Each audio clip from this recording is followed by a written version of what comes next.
अस्सलाम वालेकुम स्टूडेंट्स। आज का टॉपिक है impact of human beings on biodiversity. Human beings का इम्पैक्ट क्या है बायोडाइवर्सिटी पे। 10,000 years ago there were about 5 million people on earth. Just 5 million people जो थे वो अर्थ पे थे। With the advancement in agriculture and industry human population began to grow rapidly. जैसे जैसे एडवांसमेंट आई एग्रीकल्चर में, इंडस्ट्री में, ह्यूमन पॉपुलेशन जो आबादी है वो तेज़ी से बढ़ना स्टार्ट हो गई। आज today around 700 million people live on earth. आज जो है वो 700 मिलियन लोग जो हैं वो अर्थ पे हैं। अब इन 700 मिलियन लोग हैं, ह्यूमंस हैं, उनकी ज़िंदा रहने के लिए, उनकी लाइफ सर्वाइवल के लिए एक हैबिटेट की ज़रूरत है, फॉरेस्ट की ज़रूरत है, जानवरों की ज़रूरत है। तो उन चीज़ों को, उस नीड को पूरा करना है।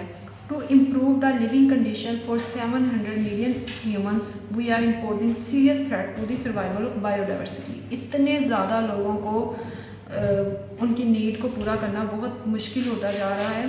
हैबिटेट लॉस, हैबिटेट तबाह हो रहा है, रहने की जगह, हैबिटेट कहते हैं रहने की जगह को। डिफॉरेस्टेशन ज़्यादा होती जा रही है। जैसे जैसे लोग ज़्यादा हो रहे हैं, लोग ज़्यादा होने के साथ वो क्या कर रहे हैं, जंगलात को काट के वहाँ पर घर बना रहे हैं। ओवर हंटिंग हो गई है। उन्होंने अपनी खुराक की नीड को पूरा करने के लिए जानवरों की जो शिकार है उसे ज़्यादा कर दिया है। उसकी वजह से स्पीशीज़ ख़त्म हो रही है, इंट्रोडक्शन और रिमूवल ऑफ स्पीशीज़ हो रहा है। पोल्यूशन बहुत ज़्यादा हो रही है, लोग जो है वो गंद फैला रहे हैं, और क्लाइमेट चेंज आ रहा है, और major causes of species extinction. तो ये सब कुछ हो रहा है इंसानों की वजह से। इंसानों ने बायोडाइवर्सिटी को एक तबाह कर रहे हैं, और आने वाले वक्त में ये चीज़ ज़्यादा होती जा रही है। तो ये एक आपने MCQs के लिए क्वेश्चन करना है, शॉर्ट क्वेश्चन आ सकता है इसमें। नेक्स्ट वन है deforestation and over hunting. Deforestation means cutting down of trees for the conversion of a forest to non forest land. Forest land जो है उसे काट के उसको कन्वर्ट किया जा रहा है, लोग वहाँ पर रहने की जगह बना रहे हैं और अपनी नीड पूरी कर रहे हैं, दरख्तों से फर्नीचर बना रहे हैं। तो ये सारा एक प्रोसेस जो है ये बहुत नुकसानदेह है हमारे लिए।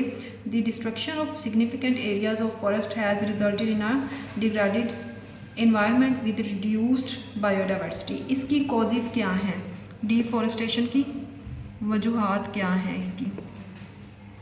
Sometimes there is slow forest degradation and sometimes sudden clear cutting for urban development. शहरी इलाके बनाने के लिए urban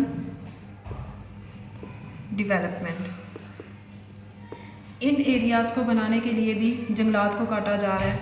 deforestation can be result of deliberate removal of forest for would. Would के लिए इसको काटा जा रहा है, लकड़ी चाहिए, जलाने के लिए चाहिए, फर्नीचर के लिए चाहिए। एग्रीकल्चर और अर्बन डेवलपमेंट, एग्रीकल्चर यानी वहाँ पर फसलें लगानी है, इसलिए जंगलात को काटा जा रहा है।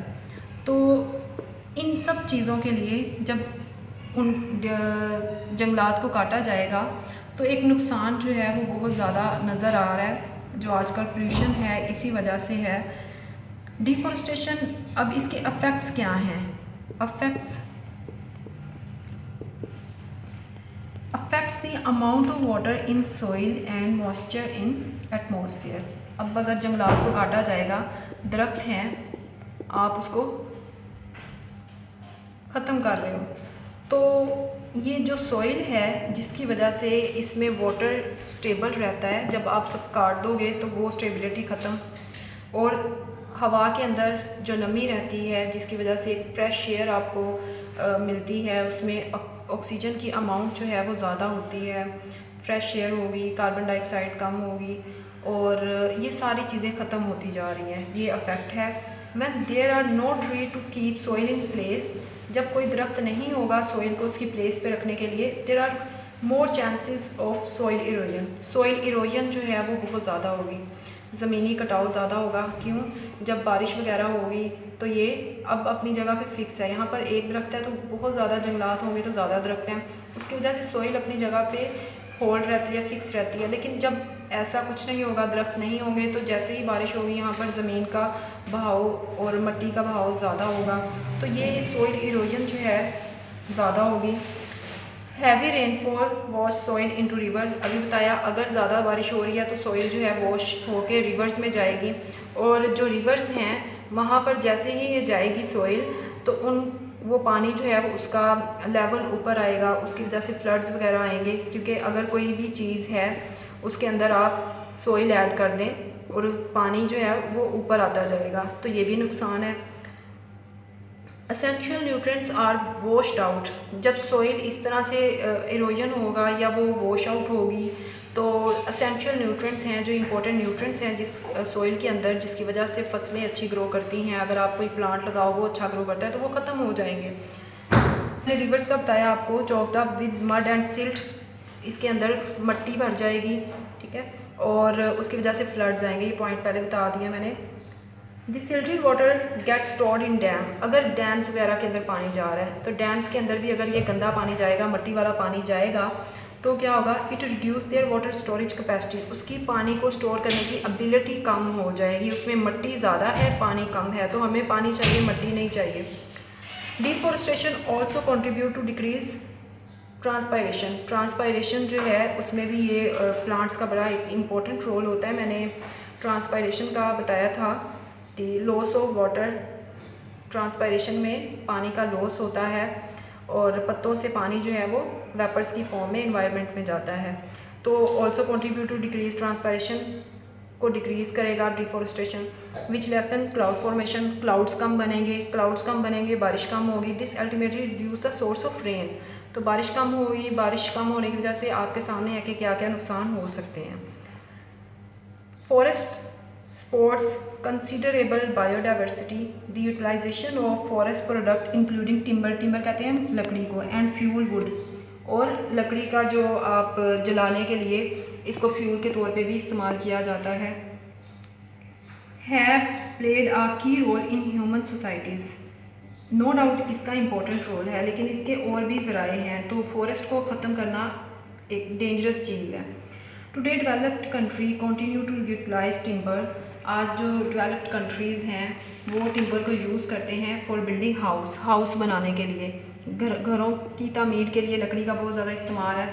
वुड पल्प जो है वो पेपर बनाने के लिए इस्तेमाल की जाती है, यानी लकड़ी जो है वो पेपर कागजात वगैरह बनाने के लिए भी इस्तेमाल किया जा रहा है इसको। Forest product industry is a large part of economy in developed and developing countries, ये एक सोर्स है पैसे कमाने का, शॉर्ट टर्म इकोनॉमिक गेंस। अब अगर आप सारे अपने मुल्क के जंगलात लकड़ी को बेच देंगे तो ये एक शॉर्ट टर्म आपके पास पैसा आएगा।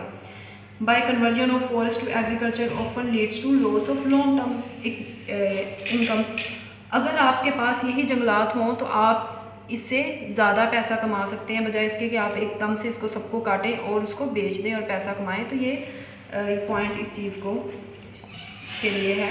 फॉरेस्ट एक्सट्रैक्ट कार्बन डाइऑक्साइड, जितने भी जंगलात से दरख्त हैं वो कार्बन डाइऑक्साइड क्या करते हैं, extract carbon dioxide and pollutants from the air, ये हवा से ये जितनी पोल्यूशन है उसको सबको कहने के एब्जॉर्ब करते हैं, thus contributing to biosphere stability, जिसकी वजह से आपका बायोस्फीयर, जिसकी वजह से इन्वायरमेंट इकोसिस्टम स्टेबल रहता है। Forest are also valued for the beauty के लिए अच्छे हैं, टूरिस्ट आएंगे वो देखेंगे, उसकी अट्रैक्शन जो है ये ब्यूटी जो है ये दरख्तों की वजह से है। These important aspects of forest are also harm due to deforestation. In Pakistan, deforestation is a great threat to biodiversity. In the province KPK, the closed forests are shrinking at approximately 1% per year. वहाँ पर ये क्या कर रहे हैं, 1% per year के लिहाज से कम होते जा रहे हैं। तो ये है डिफॉरेस्टेशन की वजूहात और इसकी अफेक्ट्स से, इसको अच्छी तरह से लर्न करें। नेक्स्ट वन इंशाल्लाह डिस्कस करेंगे hunting and steps for the conservation of biodiversity. Thank you so much for watching.